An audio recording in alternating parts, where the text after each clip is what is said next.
Bismillah, alhamdulillah, wassalatu wassalam ala rasulillah.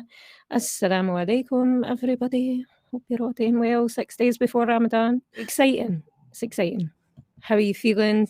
I'm excited for my first Ramadan, to be honest. Take away any difficulties and stuff.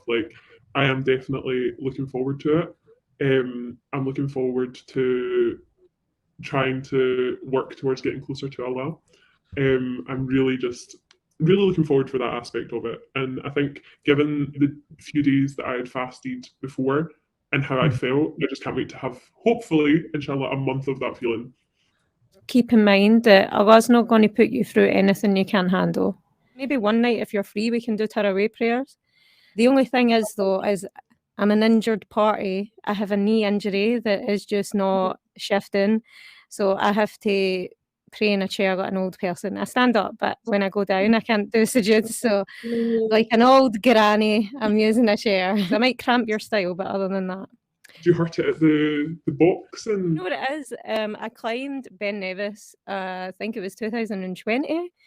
And when we were coming down, we were climbing down like the sort of first or the top summit, and it's all scrambling, and it was like raining and snowing and misty, and I fell and bashed my knee, and it took me like hours, more hours than it should have done to get down. And I think I damaged a ligament, and it just hasn't healed properly ever since. Anything I do that's too strenuous, it just gives in. And I don't know if it's the boxing or just being more active, but it's just not healing properly. So I'm going to the doctors and trying to see if I can get maybe an MRI scan or something like this.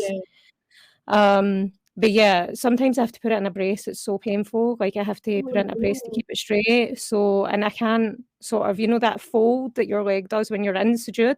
I can't sit like that at all. It's so painful. Or it triggers it. It starts it up again, and it just gets worse. So, yeah, I'm not doing that. So I'll be in the mosque with a brace on, like an old person with a chair, feeling sorry for myself that I'm getting old. But yeah, that's life. Alhamdulillah. And hopefully you'll be able to get an MRI and get it sorted, because I'll tell you, having a sore knee, I feel like people don't realise how sore that can actually be. No, it really is one of the injuries that can really mess with your day.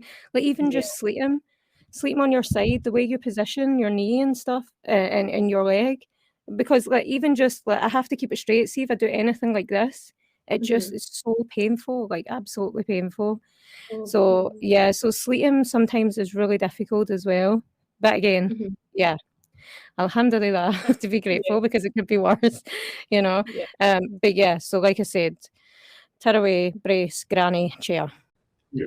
Today we're going to look at, so I've called it the do's and don'ts of Ramadan, but what it is a really summarised version of something called the fiqh of fasting. So Sharia is the law, like Allah's law, but fiqh is how the law is implemented. Rules derived from the Quran and the Sunnah, and implemented in today's society, and implemented in an individual way as well, because sometimes our personal circumstances, the rules are adapted. So that's what we're getting into today. So it is a wee bit more, don't do this, do that, don't do this, do that. But it's just to give you the information so that you know what you're doing. Bismillah. So fasting in the Arabic language, it's known as Sawm. Linguistic definition is to abstain from something. So we always sort of have the linguistic, and then we have the Islamic terminology, the definition. So the Islamic terminology is seeking closeness to Allah by abstaining from food, drinks, and other actions which invalidate a person's fast. The pillars of Sawm, there's two. You must have a sincere intention, and you must abstain from the things that invalidates your fast. So really simple, inshallah. So why do we fast?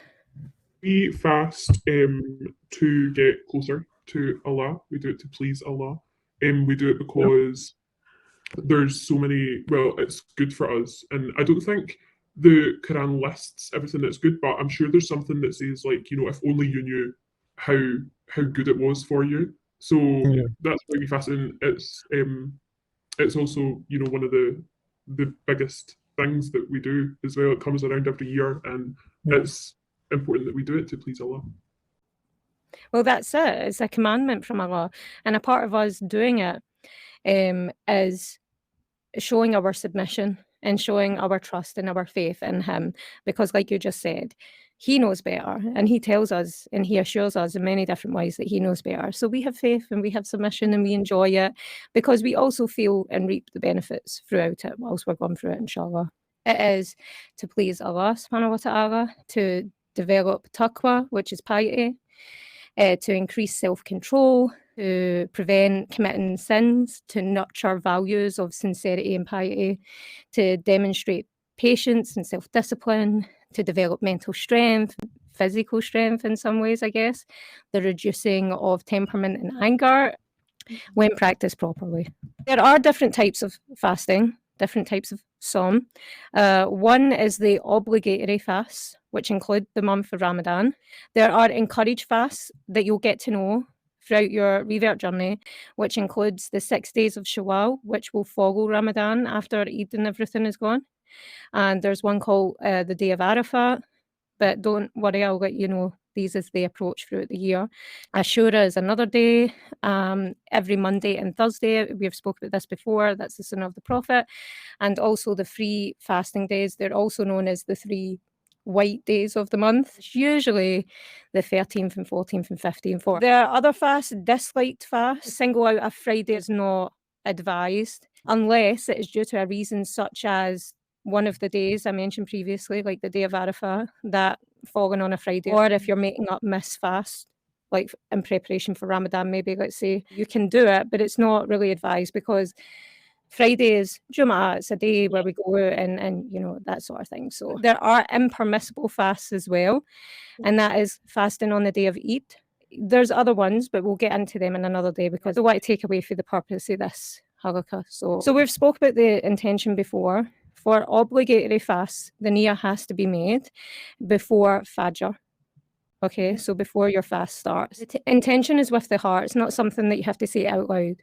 Like, tomorrow I'm going to fast. You don't have to say that. You just have to have the intention, you know. So the conditions of those who can fast are: fasting is only accepted from a Muslim, and it's only mandatory on Muslims. So if non-Muslims lived in Saudi, which many do, they're not forced to fast. The stereotypes say that Muslims like impose and force on the non-Muslims who live in their country, but it's not like that at all. It's because it's, you know, that this is a part of the beauty of Islam. A person has to be mentally aware. They have to be at the age of maturity. If they're traveling, they don't need to fast. So you are allowed to fast whilst traveling, but it's not mandatory upon you. You would just need to make up for that fast on a later day, inshallah. You need to have good health. Anybody who's ill or weak does not need to fast, and it can be actually haram if somebody is extremely ill and fasting will put them at risk of like serious danger,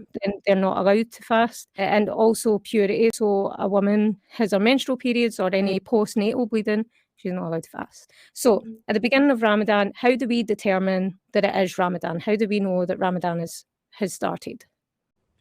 Is it to do with like the lunar, I don't know, calendar, or it's that's at least, is that when Eid's determined as well? Because I remember before like, I reverted, like for years I've followed like a lot of Muslim sisters, and I can always remember them posting being like, oh, do you think Ramadan's going to be on a Sunday or a Monday and stuff like that? So then I just always took the assumption that it must be based on the lunar calendar or something like that.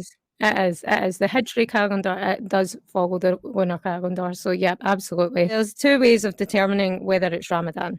One is the sighting of the new moon by an honest, reliable and trustworthy source. Or if the moon cannot be sighted due to clouds or bad weather, then the 30 days of Shaban, which is the month we're in now, is completed. So we do the 30 days and then we begin Ramadan. There are 2 ways that Muslims follow the sightings. 2 ways that they follow the sightings, right? In Glasgow, the UK, you may see a split with the Muslims. You may hear people moan and sort of dive into the politics of it, but it's not a political thing. It's just justified differences. And they are referred to as a global sighting or a local sighting. The major opinion one is if the moon has been sighted by an area that shares the horizon anywhere in the world, it is binding on the Ummah. There's a hadith from the Prophet ﷺ that says, fast when you see the new moon and stop fasting when you see it. And if it is cloudy, then complete the month with 30 days. So talking about this month that we're in now. If one reliable source, one reliable person seen the moon, the Muslims would start fasting. The second major opinion is that each local area does their own sighting and follows their own sighting. The evidence for this is that there's a story documented, I'm going to paraphrase it. So it's documented through the hadith. After the Prophet ﷺ had passed, the Sahaba of that time, people of Sham, which is like modern day Syria, they saw the moon and they began to fast on the Friday. When they travelled to Medina, someone asked them, when did you see the moon? And they said, we saw it on Friday. And they said, oh, well, we saw it on Saturday, so we started on Saturday. So this hadith shows that it is permissible. The thing is, now, again, like I said, keep in mind that as Muslims, we follow the stronger opinion. I follow the global opinion. Anytime Ramadan comes around and people are doing the local, they're like, yeah, the global sighters are just following Saudi, and Saudi isn't a representation of Islam and all this political stuff. And you're like, no, we are at the west of Saudi. Okay. And in terms of how the moon cycle works, the people that are to the east of us will see the moon before we see the moon. So if Saudi or anybody in that region, any country in that region, sees the moon, then it is binding on us through the major opinion number one, because we are at the west. This is why we take it. It's not because like, oh, Saudi said it, it's just that we hear it from that area. When you hear this politics going on, and if people ask you about it, and if you decide to follow the global or the local, if anybody comes at you, you just say, listen, there's evidence that supports the global and the local. This is what I'm choosing to do. This is where the evidence is. I'm staying out of the politics. It's like the astronomical predictions and stuff like that. That's what we're not allowed to use that. So encouraged acts during the fast. We've had 2 halaqas, so I expect some stuff, some homework. So I'll just state the obvious ones first. So observe your prayers. Obviously abstain from like drinks, food, stuff like that from dawn until sunset. To do is it the Tawheed prayers they're called? No, Tarawih. Tarawih. Yeah, very close. To do them, you should stop.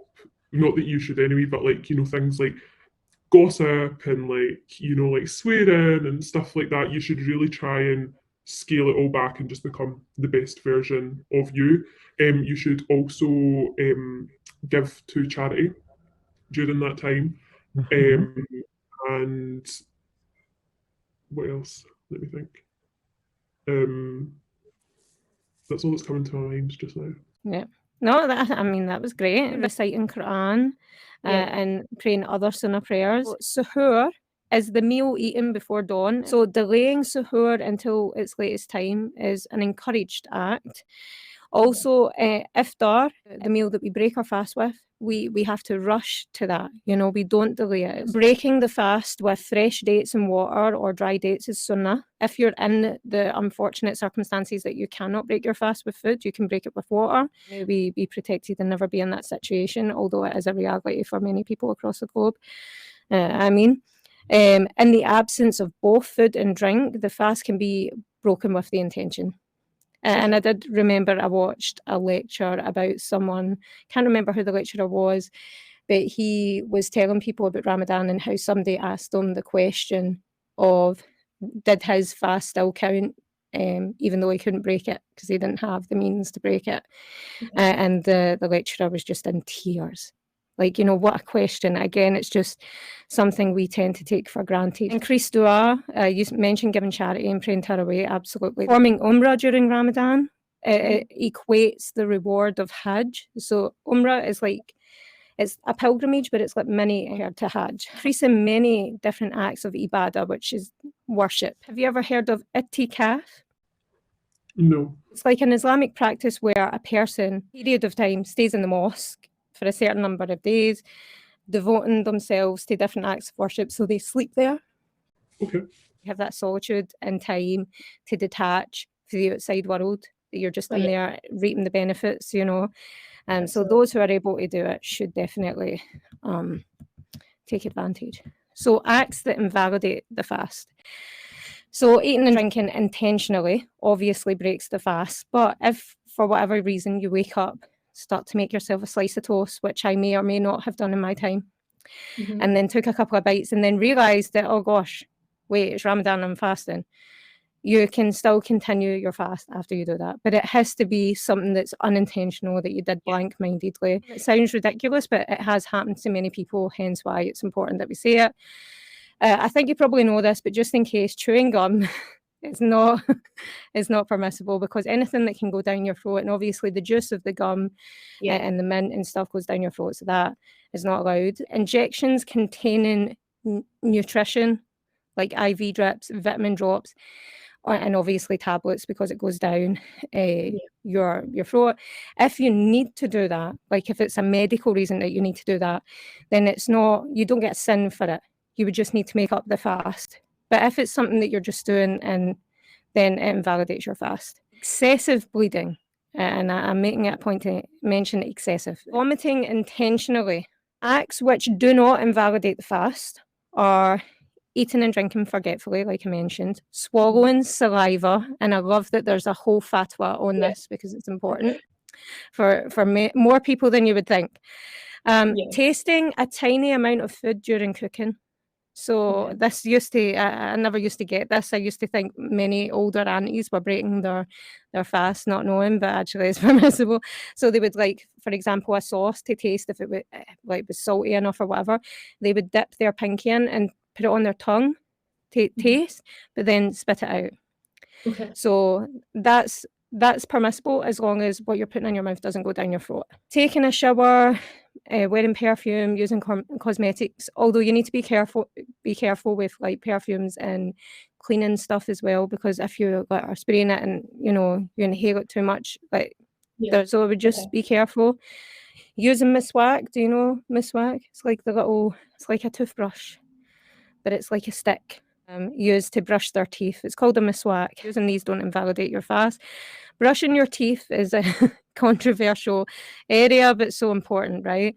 So in itself, brushing your teeth is not something that will invalidate your fast. However, if you use toothpaste and it goes down your throat, then that will. So usually what you're encouraged to do is brush your teeth at iftar and suhoor time. But you can, though, I know it's a big one, and brushing your teeth. You can brush your teeth, but you just need to make sure no toothpaste is being swallowed. You need to gargle water a lot longer than you normally would, because it's thick, toothpaste is thick. A discharge of small amount of blood from the nose or a cut. So before I said excessive bleeding, so anything that's like a small nosebleed or a cut or anything like that doesn't break your fast. Using eye drops and eardrops is permissible, although the nose drops and sprays, not so much, because they tend to go back down the back of the throat.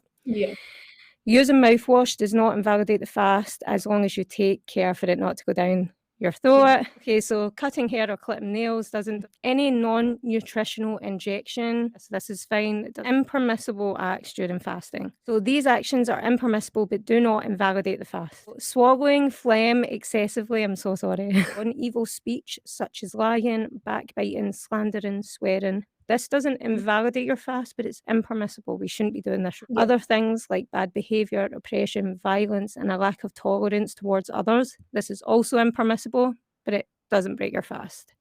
I just wanted to make sure you had as much information as possible, but absolutely go and have your lunch. I'll just finish with the usual. Any mistakes I've made are from me and my limitations, and need for knowledge and any good is from Allah subhanahu wa ta'ala.